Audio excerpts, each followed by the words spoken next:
Hello and welcome to my channel, What's Good on TV. My name is Nicole and I'm down here to give my review of the Real Housewives of Potomac, Season 9, Episode 1.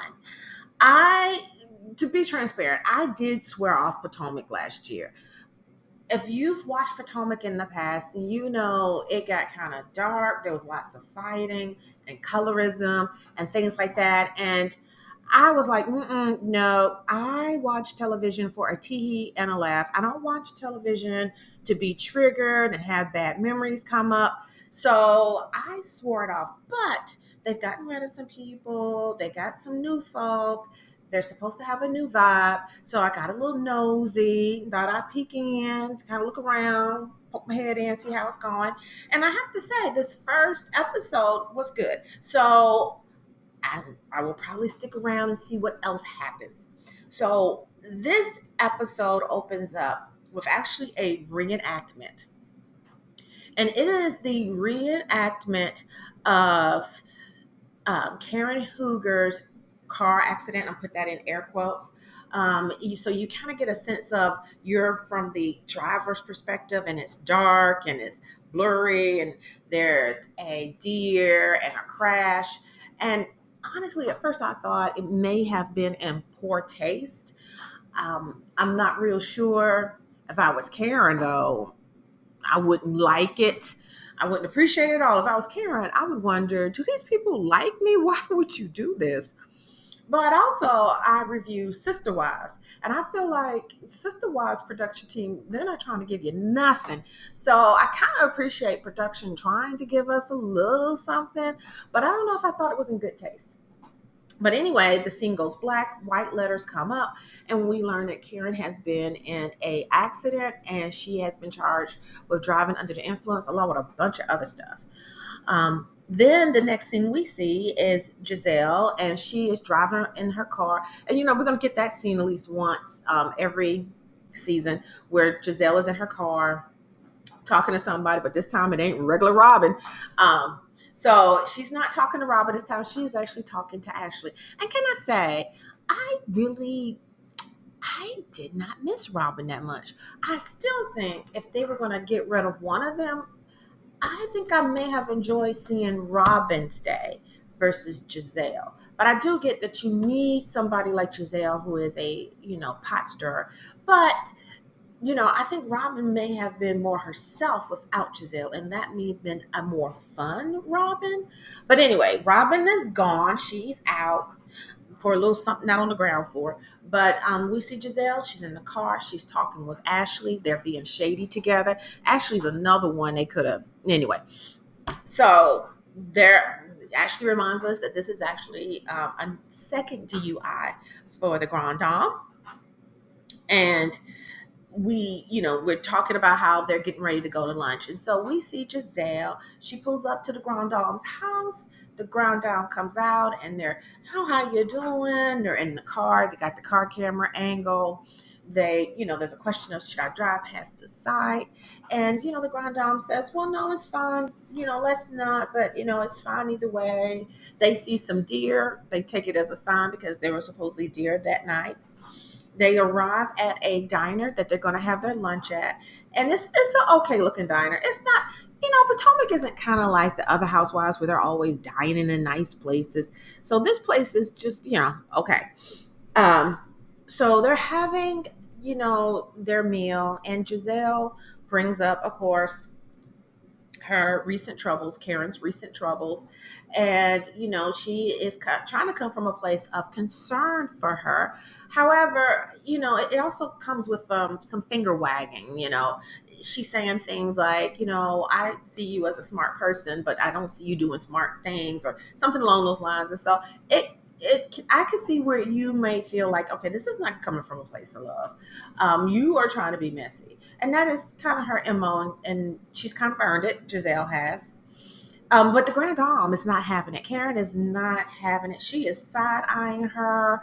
She's acting a little indignant. She's a little put out with her, like she's rolling the eyes and kind of, stiffening up. There's a moment when she even asked her.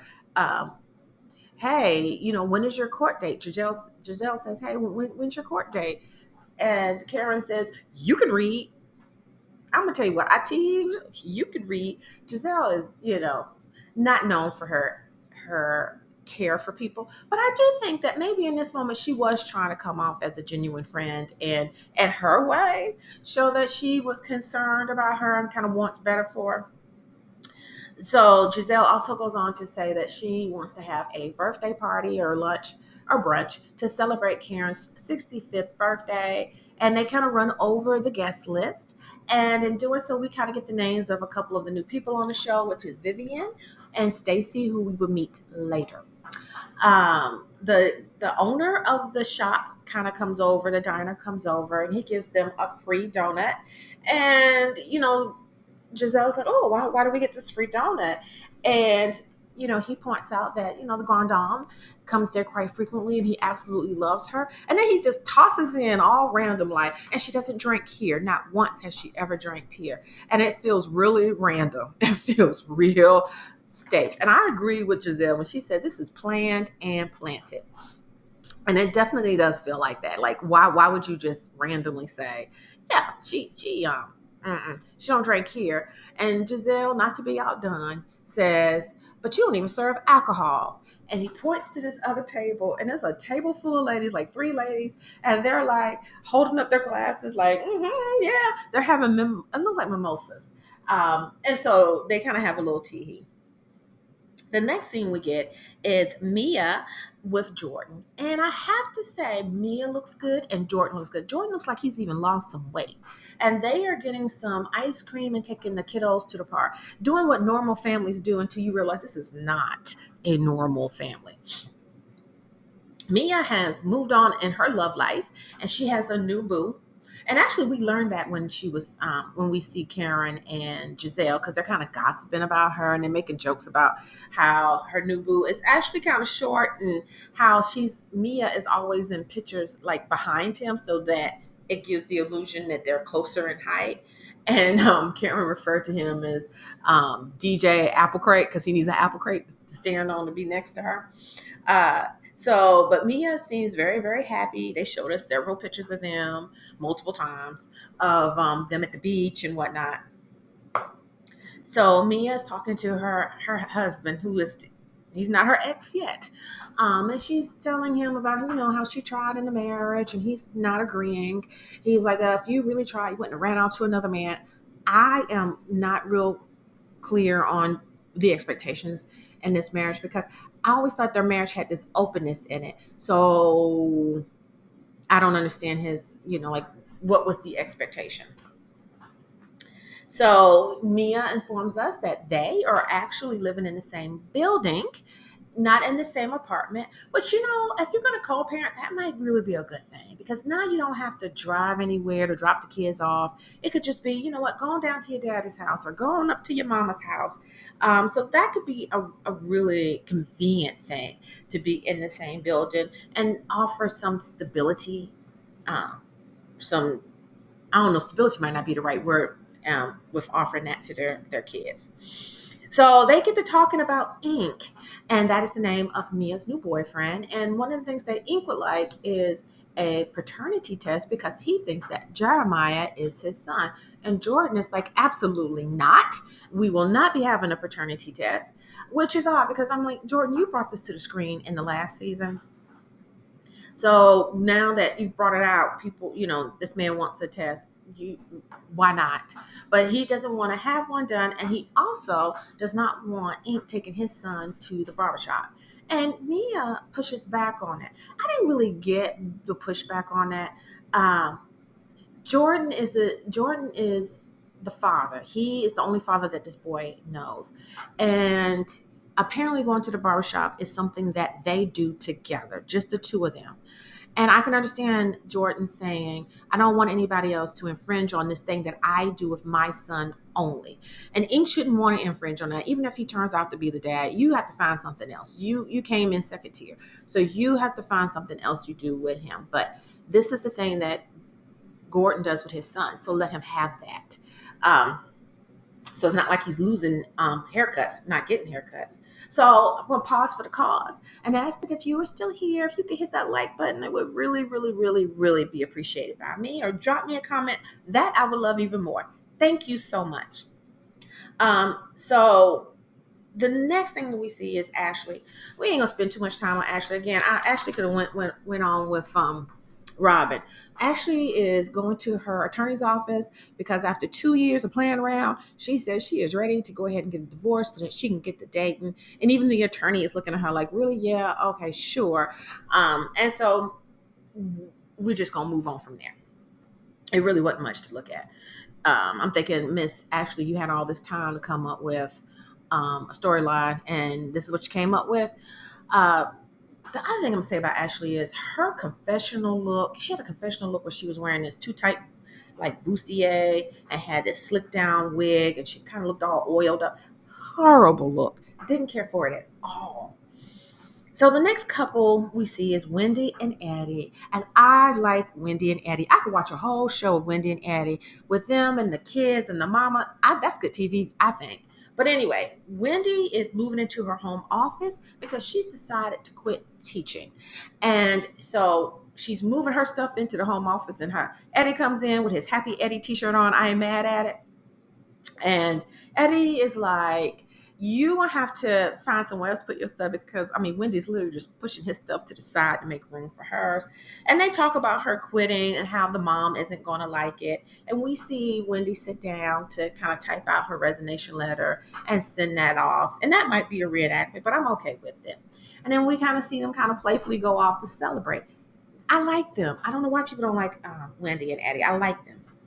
So we see Karen go to visit her good friend, Vivian, who has a boutique. And apparently, her and Karen have been good friends for years and years. And they were going to actually start this business together or start a business together after their kids were grown. But Vivian has gone on and started this boutique. And the ground down tells us that it's in the mall. And she sounded really shady when she said it. But the boutique looks beautiful. The clothing looks beautiful. It looks high end. And so we get in there and we see her and Vivian kind of greet each other. Stacy, one of the other new girls, joins them. Stacy is gorgeous. We get Stacy from QVC, and she's moved back to the area, and everybody's hugs and kisses. And turns out everybody needs a gown because they're living that kind of life. Stacy needs a gown for a gala, as well as some other things. And so Stacy is modeling a couple of pieces for us, and she is gorgeous in everything she puts on. I used to be that way myself till other things changed. But anyway, while Stacy is in the back room changing one into one of her outfits, the Grand Dame and Vivian are kind of chatting about her. And they're pointing out, like, oh, she doesn't have her ring on. That's what the Grand Dame says. Now, Vivian acts like, I hadn't read the script. Wait a minute, what we doing? We're not talking about her on her back. She said, no, no, I think she's okay. And, like, oh, ma'am, this is what we do. We are on the Real Housewives. We talk about each other behind each other's back. So when Stacy comes out, Vivian is like, oh, should we mention it? Because it's awkward. And so Karen, says, oh, we notice you're not wearing your ring. And that's when we learned that Stacy, after being married for 16 years, she also has a daughter, that her marriage isn't working out. They've separated, and she has moved back because they are getting divorced. And they're supportive and they're loving on her and, encouraging her and all that good stuff. And they end up finding dresses and having a toast. It is obvious that the Grand Dame is having water. So Stacy says, oh, I'm sorry, is our drinking, is that a problem for you? Is that upsetting for you? And the Grand Dame kind of bristles a little bit. She didn't care for that at all. She is actually a little put out. She explains that she is not drinking because of her medications. And, I will say in that moment, I did not think that Stacy was being shady. I really think she was being considerate, trying to be considerate or concerned. Because, for some people, it is hard to be around alcohol. It has a smell, it brings up memories. And Karen, I'm sorry, but, you have 2 DUIs. So while she has not admitted or owned having a drinking problem, which she may not be able to since she's probably trying to go to court and fight it. So she's not going to get on national TV and say, yeah, it turns out I was drinking and driving. But, ma'am, if you got 2 DUS, don't be surprised that people think you might have a drinking problem. So, yes, these people think you have a drinking problem because it's been a problem. So, they agree that it's not a problem. They go on and they talk about the party that Miss Giselle is having for them, and they look at the invite. It's a tacky invite. It's Giselle she did a video invite. Somebody's making it rain. I don't know why she did all that. Girl, just keep it simple. But it's a attitude party. And I kind of like that idea of a attitude party. So the next thing that we get is actually Giselle at the attitude party. And she's getting all set up, and she's got hats on mannequins. And she has these hats that are like almost dunce hats, like a taco hat and a construction hat. And I can't remember what the other hat was. But these are hats for if you are not behaving in a way that is acceptable or appropriate to her, then you're going to have to wear these hats. And I'm thinking, no, ma'am, ain't no grown woman going to sit up and put a taco hat on because you said no. I don't know why even anyway. But I did like the idea of a attitude hat. My mother's name is actually Hattie, and I was thinking, you know what? If we have another birthday party for her, I'm gonna call it a attitude party. I don't know if I can afford to be buying everybody a hat as a favor, but I really like that attitude party. So I like that. Ashley comes in. She brings her little gift basket. It is the shadiest gift basket. It is a basket around her drinking, around Karen's drinking. So it has a water tumbler. It has Uber lifts. It has a birdhouse that she can paint to distract herself. It's the type of gift, ma'am. If you get cussed out, don't say nothing. Don't you had that coming. So they're talking about Karen, and Giselle says, well, I don't really know anything because she didn't tell me anything, but you can ask her when she comes. So some of the other ladies arrive. Jacqueline arrives. Jacqueline looks really good. I didn't even recognize that she looks real good. Then one of the new ladies arrives. I think her name is JC. She is a flight attendant, and her boyfriend is playing for a football team. And she also knows Mia. Wendy arrives in orange. She looks fabulous. Mia arrives in green. She looks really good.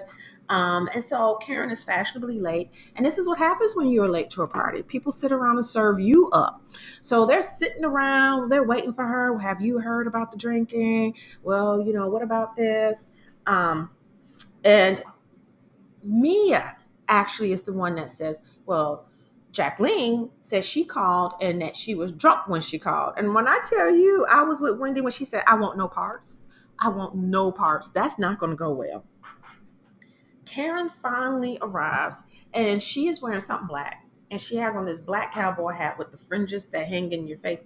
I really don't like that look. I really don't like it at all. But she arrives late. They place her at the head of the table where they don't waste any time getting into it. Which I was like, girl, this is a birthday party. Can she at least get a little something to sip before, you start giving her the business? So also I forgot to mention Stacy and Vivian also arrive at the party. Um, they go over the drink list. Giselle already has a drink on there. All the drinks are for Karen, but she made a point of putting non-alcoholic under one. And I was like, you know what? That is so shady. And Karen gets in her confessional, and she's like, she can't help it. She got a disease. She's messy Jessie. So I'm like, it was just shade upon shade. And I'm like, this is her birthday. Could we be nice? So they get to the portion of the day where they talk about the hats. And Karen, of course, gets the first hat. She gets the Hollywood hat. And it's a nice kind of fedora with a red underbottom. I actually thought the hat looked a small on her head. But, when you wear weave, you have a lot of hair or braids, you actually need your hat to be a little bit bigger so it fits right. So the hat didn't look right to me. It looked too small. And then, somebody says, I think it was Giselle. Giselle says, people got questions for you, ma'am. And she quickly quickly is like, okay, who got questions? And she is eyeing everybody in the room, and they're all sitting there with their eyes big, looking back and forth, and no one puts out any questions, but Jacqueline does put out a statement, and it's basically like, we care about you. We so glad no one got hurt and no babies were killed. And I was like, good, great. You didn't have to add the part about no babies were killed.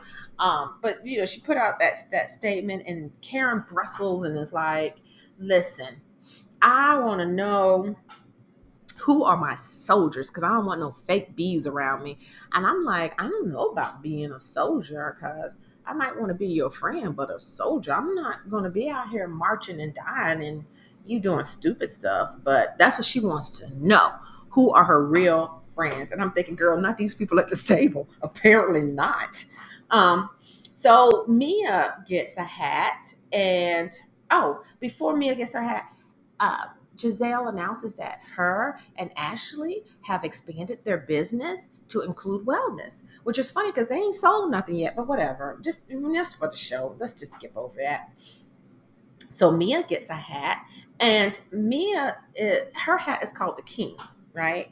And Giselle says she gets the King hat because she's pimping two men.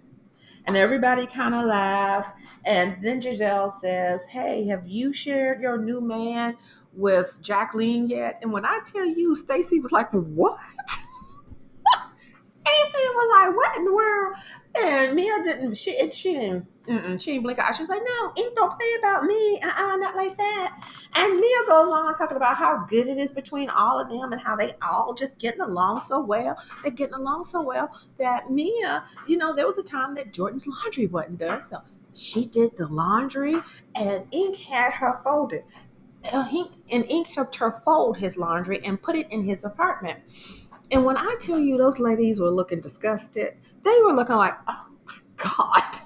They were, Jacqueline, everybody was looking like, ew. And Stacy, the new girl, she was like clutching her pearls like, ew, mm-mm. I don't think I believe that Ink is doing the laundry of another man. I don't know. No. He's probably going to be mad that you even said it. But anyway,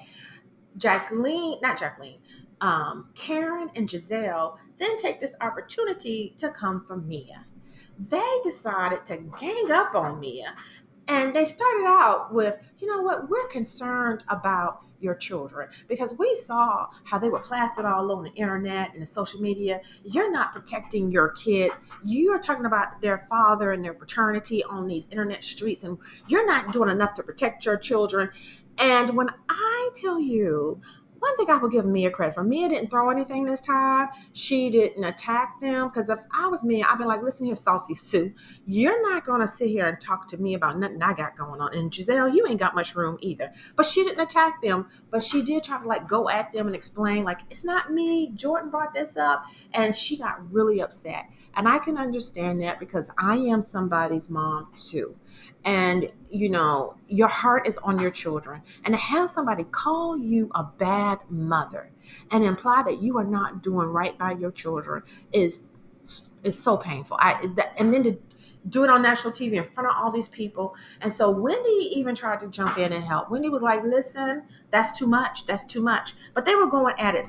The two people who got the most nerve are going at it. So Mia gets upset. She leaves the table. She's in tears. We see her going to the bathroom where she is followed in by JC and Jacqueline, and she is sobbing. And that's kind of how it goes off. So again, it was a good first episode. Kind of ended on a little dark, but not the darkness that they normally go to. So that's a win. But it was a good episode. And so I will be peeking back in on Potomac. I hope that you have enjoyed this review. And if you are still here, please give it a like. Please leave a comment. I would greatly appreciate it. So until next time, you take care.